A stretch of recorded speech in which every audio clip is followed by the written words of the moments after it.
ನಮಸ್ಕಾರ ವೀಕ್ಷಕರೇ, ರಿಪಬ್ಲಿಕ್ ಕನ್ನಡ ವಿಶೇಷ ಕಾರ್ಯಕ್ರಮಕ್ಕೆ ತಮಗೆಲ್ಲರಿಗೂ ಆತ್ಮೀಯ ಸ್ವಾಗತ. ಇವತ್ತಿನ ಬಿರುಗಾಳಿ ಕಾರ್ಯಕ್ರಮದಲ್ಲಿ ವಿಶೇಷ ಅತಿಥಿಯಾಗಿ ಆಗಮಿಸಿದ್ದಾರೆ ಬಿಜೆಪಿಯ ಯುವ ನಾಯಕ, ಅಗ್ರೆಸಿವ್ ನಾಯಕ ಮತ್ತು ಬೆಳ್ತಂಗಡಿಯ ಶಾಸಕ ಹರೀಶ್ ಪೂಂಜಾ.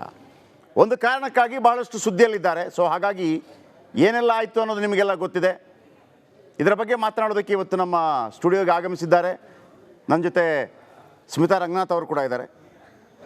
ಇಬ್ಬರು ಕೂಡ ನಿಮ್ಮನ್ನು ಆತ್ಮೀಯವಾಗಿ ನಮಸ್ತೆ ಸ್ವಾಗತ ಮಾಡ್ತಾ ಇದ್ದೀವಿ ಕಾರ್ಯಕ್ರಮಕ್ಕೆ. ಮೊದಲನೇ ಪ್ರಶ್ನೆ, 8 ವಿಧಾನಸಭಾ ಕ್ಷೇತ್ರ ಇದೆ ಅಲ್ಲಿ.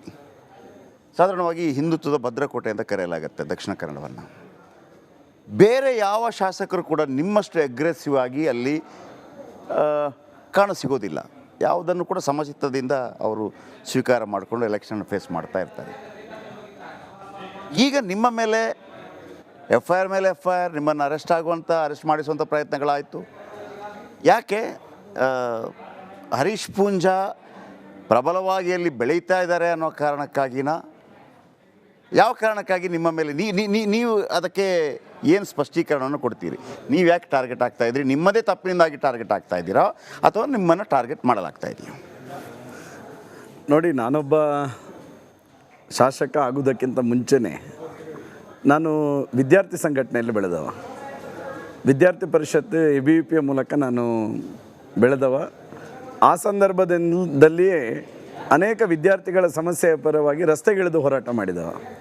ಅವತ್ತಿನಿಂದ ನನ್ನಲ್ಲಿ ಸಮಾಜದಲ್ಲಿ ಯಾವುದಾದ್ರೂ ರೀತಿಯಾಗಿರ್ತಕ್ಕಂಥ ಈ ರೀತಿಯ ಸಮಸ್ಯೆಗಳು ಬಂದಾಗ ಅದಕ್ಕೆ ತಕ್ಷಣ ಸ್ಪಂದನೆ ಮಾಡತಕ್ಕಂಥದ್ದು ಆ ಮನೋಭಾವ ಅವತ್ತಿನಿಂದ ನನಗೆ ಬಂದಿರತಕ್ಕಂಥದ್ದು. ಪ್ರಾಯಶಃ ಅದು ಭಾರತೀಯ ಜನತಾ ಪಾರ್ಟಿಯ ಯುವ ಮೋರ್ಚಾ ಜಿಲ್ಲಾ ನಡಿ ಈಗ ಶುರು ಮಾಡೋಣ. ಕೇಸರಿಯಿಂದ ಮನೋಲ್ಲಾಸ ಮನಸ್ಸು ಮತ್ತೇರಿ ಕುಣಿದಾಡಿದೆ ನೋಡು, ಮನಸ್ಸು ಮತ್ತೇರಿ ಕುಣಿದಾಡಿದೆ ನೋಡು. ಕ್ಷಣ ಕ್ಷಣವೂ ಆಚರಿಸಿ ಕೇಸರಿ ಹಬ್ಬ. ಬಾಯಲ್ಲಿ ಹೇಳಿ ಕೇಸರಿ. ಅಧ್ಯಕ್ಷನಾಗಿದ್ದಂಥ ಸಂದರ್ಭದಲ್ಲೂ ಅನೇಕ ಹೋರಾಟಗಳನ್ನು ರಸ್ತೆಗಿಳಿದು ಮಾಡಿರ್ತಕ್ಕಂಥದ್ದು. ನಾನು ಶಾಸಕನಾದ ನಂತರ ನಾನೊಬ್ಬ ಜವಾಬ್ದಾರಿಯುತ ಶಾಸಕನಾಗಿ ನಾನೇನು ಜನರ ಸೇವೆ ಮಾಡಬೇಕು ಆ ಎಲ್ಲ ಸೇವೆಗಳನ್ನು ಪ್ರಾಮಾಣಿಕವಾಗಿ ಮಾಡ್ತೇನೆ. ಅದರ ಜೊತೆಗೆ ನಾನೊಬ್ಬ ಜವಾಬ್ದಾರಿಯುತ ಪ್ರಜಾಪ್ರಭುತ್ವ ವ್ಯವಸ್ಥೆಯಲ್ಲಿ ನಾನೊಬ್ಬ ಜನಪ್ರತಿನಿಧಿಯಾಗಿ ಜನರಿಗೆ ಅನ್ಯಾಯ ಆದಾಗ ಅದರ ವಿರುದ್ಧ ಯಾರೇ ಮಾಡಿದ್ರು ಹೋರಾಟ ಮಾಡಬೇಕೆನ್ನುವಂಥ ಮನೋಭಾವ. ಶಾಸಕರಾಗೋದಕ್ಕೆ ಮೊದಲು ನೀವು ಹೇಳಿದ್ರಿ ನಾನು ರಸ್ತೆಗಿಳಿದು ಹೋರಾಟ ಮಾಡ್ತಾ ಇದ್ದೀನಿ ಅಂತೇಳಿ. ಶಾಸಕರಾದ ನಂತರ ಕೂಡ ರಸ್ತೆಗಿಳಿದು ಹೋರಾಟ ಮಾಡ್ತಾ ಇದ್ದೀರಿ ಅಂತ ಅನಿಸುತ್ತೆ. ನೋಡಿ, ನಾನು ಹೇಳಿರ್ತಕ್ಕಂಥದ್ದು ಕಳೆದ 5 ವರ್ಷದಲ್ಲಿ ನಮ್ಮ ಸರ್ಕಾರ ಇತ್ತು, ಭಾರತೀಯ ಜನತಾ ಪಾರ್ಟಿಯ ಸರ್ಕಾರ ಇತ್ತು. ಆ ಸಂದರ್ಭದಲ್ಲಿ ಯಾವುದೇ ರೀತಿಯಾಗಿರ್ತಕ್ಕಂಥ ಸಮಸ್ಯೆಗಳು ಬಂದಾಗ ಅಧಿಕಾರಿಗಳನ್ನು ಕರೆದು ಸಭೆಗಳನ್ನು ಮಾಡಿ ಅದನ್ನು ತಿದ್ದುವಂಥ ಪ್ರಾಮಾಣಿಕ ಪ್ರಯತ್ನಗಳನ್ನು ಮಾಡ್ತಾಯಿದ್ದೆ.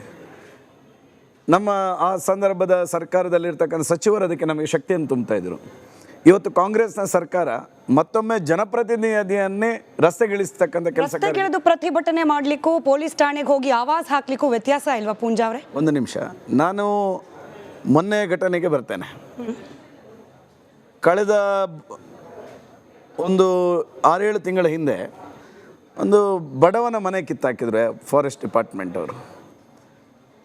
ಕಿತ್ತಾಕಬೇಕಾದ್ರೆ ನಾನು ಅಲ್ಲಿ ಹೋಗಿ ಹೇಳಿರ್ತಕ್ಕಂಥದ್ದು ಇಷ್ಟೇ: ನೀವು ಸರ್ವೆ ಮಾಡಿ, ಕಾನೂನು ಪ್ರಕಾರವಾಗಿ ನೀವು ಸರ್ವೆ ಮಾಡಿ. ಆ ಸರ್ವೆ ಮಾಡಿದಾಗ ಅದು ಸರ್ಕಾರಿ ಬರುತ್ತಾ ಫಾರೆಸ್ಟ್ ಬರುತ್ತಾ ನೋಡಿ. ಫಾರೆಸ್ಟ್ ಬಂದರೆ ಮಾತ್ರ ನಿಮಗೆ ಹಕ್ಕಿರ್ತಕ್ಕಂಥದ್ದೊಂದನ್ನು ತೆಗೀಲಿಕ್ಕೆ. ಆದರೂ ಫಾರೆಸ್ಟ್ನ ಒಳಗಡೆನೂ ಫಾರೆಸ್ಟ್ ರೈಟ್ ಆ್ಯಕ್ಟ್ ಏನು ಹೇಳ್ತದೆ ಅಂತ ಹೇಳಿದರೆ, ಯಾರೇ ಒಬ್ಬ ಅನಧಿಕೃತವಾಗಿ ಅರಣ್ಯ ಇಲಾಖೆಯ ಭೂಮಿಯಲ್ಲಿ ಸ್ವಾಧೀನಪಡಿಸ್ಕೊಂಡ್ರೆ ಅವನಿಗೆ ನೋಟಿಸ್ ಕೊಡಬೇಕು ಅಂತ ಹೇಳ್ತದೆ. ಆದರೆ ಮೊನ್ನೆ ಆ ಪ್ರಕರಣದಲ್ಲಿ ನೋಟಿಸ್ ಕೊಡಲಿಲ್ಲ. ಅದು ಸರ್ವೆ, ಅದು ಭೂಮಿಯ, ಅದು ಸರ್ಕಾರಿ ಭೂಮಿಯ ಅರಣ್ಯ ಭೂಮಿ ಅನ್ನುವಂಥದ್ದು ಇದಾಗಲಿಲ್ಲ. ಏಕಾಏಕಿ ಬಂದು ರೌಡಿಸಮ್ ರೀತಿಯಲ್ಲಿ ಫಾರೆಸ್ಟ್ ಇಲಾಖೆ ತೆಗಿತಾರೆ ಅಂತ ಹೇಳಿದರೆ ಆಗ ನಾನಲ್ಲಿ ಹೋಗಲೇಬೇಕು. ನಾನು ಹೋಗಿ ಅಲ್ಲಿ ಆ